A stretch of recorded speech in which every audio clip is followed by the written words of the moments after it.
Mana karzinkalar suvga solish. Nima yashillar, ko'ringlarchi. Mana yana yashil chayibdi. Bu qanaqa bir vijdonsizlik bu, qanaqa bir sharafsizlik bu. O'zbekistonda imijini, brendini tushiryapti mana. Mana shu ahvol mana. Mana shu qilayotgan ishlar mana. Mana qarang, holat qaranglar. Sizga daxli yo'qmi? Yo'q, sizga daxli yo'q, dehqon. Naborat sizni haqqingizni olyapti, aka. Mana qarang mana. Dehqon bilan. Mana qaranglar holat. Mana.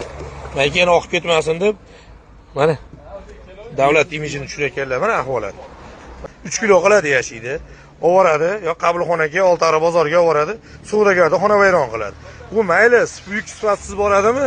Bu ichki bozormi, Qashqadaryomi, Surxondaryomi, O'zbekistonmi?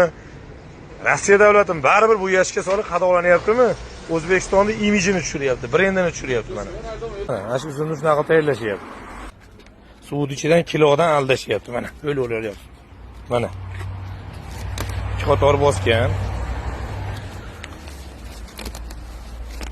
Mana holat o'zlaring ko'rib baho beringlar. Mana holat ko'ringlar mana. Akalar, o'zlaring ko'rib baho beringlar. Mana shu bitta musulmonni O'zbekiston fuqarosini qilayotgan ishi mana. Lekin bu ish bu O'zbekistonda imijini tushiradi, tovar yaxshi bormaydi, birovning haqqini aldash, birovga bu zulm qilish, bu hamma taraflama qonunga ham to'g'ri kelmaydi.